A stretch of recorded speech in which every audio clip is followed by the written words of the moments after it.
What's good, YouTube? Welcome back. DubDigital. Crypto news, macro trends. Private sector could bring value to future CBDC launches, says the IMF official. IMF official. Tobias Adrian, right here. See him? This man works for one of the richest banks in the entire world. The IMF stands for the International Monetary Fund. What is the International Monetary Fund, man?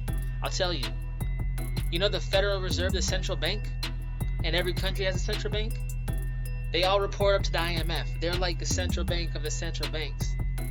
It's crazy, right? It's like an evil octopus wrapping its hands around the world with money and sucking the life out of everybody.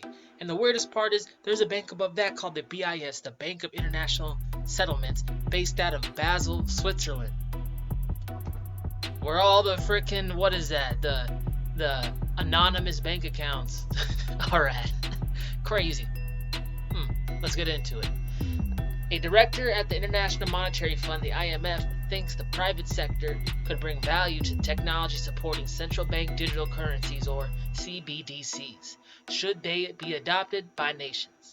Tobias Adrian, homeboy right here, a financial counselor and director of the IMF's Monetary and Capital Markets Department, gave a keynote address last week at the Building CBDC, a Race to Reality event, whatever. So Tobias was out there giving a speech about this. And you can click the link here if you want. Adrian offered two models, basically summing up his speech. He offers two models of the provisions of CBDC, varying in how they would pair the private sector with central banks. The first model looked at synthetic CBDCs, or SCBDC, which are backed by the liabilities of a central bank but issued with the aid of a private entity such as commercial banks. So basically what it's saying is that the liabilities or the credit, the debt issued by the central bank would then be turned into CBDCs. This means these tokens won't be backed by anything. No mining, no assets, no precious metals. These things are going to be backed by the full faith of the US government, or the French government, or the Canadian government. But that faith doesn't exist, because these guys just print whenever they feel like it. And that's it. Diluting purchasing power. Same old thing, man. Fiat coin, man. Adrian noted the private sector should be left to deal with consumer due diligence, wallet design, and currency distribution, while the central bank would be in charge of regulation and supervision. As such, the SCBDC model would spur private sector-led innovation at a more fundamental level, he said. Such innovation could be extremely valuable given the pace of technological change and given many central banks' limited experience in providing retail services, according to Adrian. So what they're basically saying is there's two ways we can go about this. One is basically central bank could regulate this thing, be in charge of distribution, of the money supply, the actual money in circulation. But we're going to leave it up to the private sector to deal with distribution, retail solutions, applications, and all that. And that's actually better for us. I'm talking like I'm Adrian, mind you. That's better for us because we won't have to deal with all that. We don't even know how to do all that. We don't even want to act like we know how to do all that. So check this out. This is the more, in my mind, this first one we talk about here is the more attractive solution for the central bank. Overall, Adrian said both models could offer an especially liquid and safe payment instrument. The People's Bank of China, PBOC, is currently taking center stage with their two-tiered model and already has its digital yuan moving to testing with commercial enterprises. And this two-tier model, where's it at, y'all? I can't even find it. Anyway, there's a two-tier model they're talking about with China. It's basically the government is in control of every step of the process. There's no integration with corporations. It's a top-down authoritarian kind of control mechanism on the CBDC because it's China. They like that crap, man. So basically, the two-tier is they're going to be in charge of regulation and issuance. You know, the monetary supply, how much is circulated, how much is going to be released, and minting the coins, making sure that they're legit, no one can try and duplicate. And also, they're going to be in charge of retail distribution applications and all that. Because we all know how much the Chinese love control. And not the Chinese, don't get it twisted. The people's government of China. It's crazy, man. But anyway, that's another video. But check this out. How could you not like this?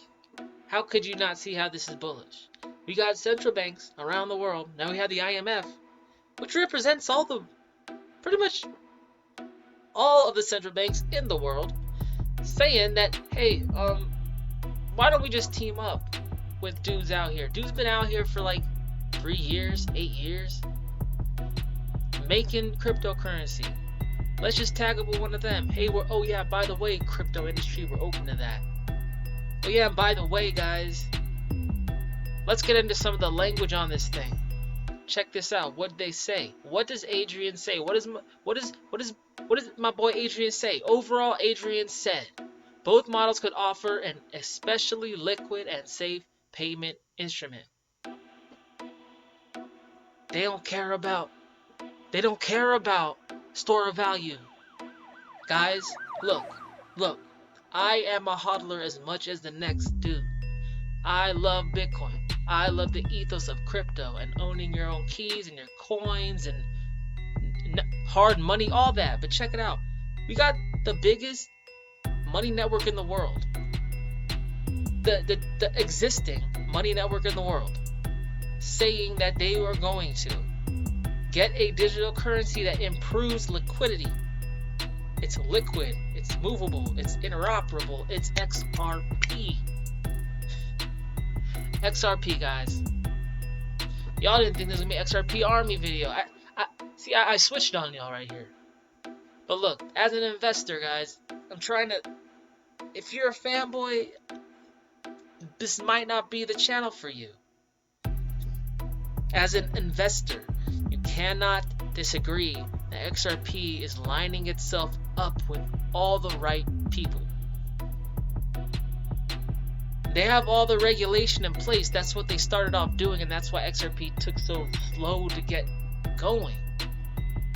And now we got the IMF saying they're willing to work with third-party companies to actually establish this new central bank system. It sounds like they're just kind of letting you know what's about to come out, because IMF isn't going to talk until the solution is ready. How the testing has been confirmed. They're starting to kind of, wave their junk around. You guys can't tell me that the heritage incumbent money system has a lot of value locked up in it. Am I correct? Do you disagree with that? Therefore, they have huge buying power, huge purchasing power locked up with those traditional systems still, to this day. Even though that's not where it's going to end up, that's where it is currently. And as an investor, you have to think of where is the money going to flow to. You need to pre-position yourself in the area with the most chance of receiving the bulk of that liquidity. Guys, while value may end up in distributed digital assets, it doesn't mean it's going to go straight there. We have two worlds, two economies separated that are going to be sharing the same space. One is popular, but it's getting more and more difficult to use, which is the traditional banking system, the SWIFT system. The other is the digital decentralized economy, the Bitcoin, the Corda, the Cardanos, the Ethereums, public chains. One's going to rise up as easier, getting more yield in a world where traditional finance cannot get yield. They're going to want to bridge eventually over. Now, what's the one crypto that talks about interoperability? What's the one crypto that's been working with the banks from day one? What's the one crypto that's been releasing payment tools and solutions with Bank Santander, one of Spain's biggest banks, most cutting edge on technology, and posting that our customers are loving this, and we're working on a way to roll out peer-to-peer retail payments. What's the coin that has all the partnerships with SBI Group in Japan, with all the which is a huge banking consortium in Japan? And England. I got another article coming on England, man. Bank of England talking the same way. Tell me this is not pre-planned. Can you guys see how this is going? I can. I'm DubDigital. Crypto news, macro trends. Hit the like, comment, subscribe if you feel me. Peace.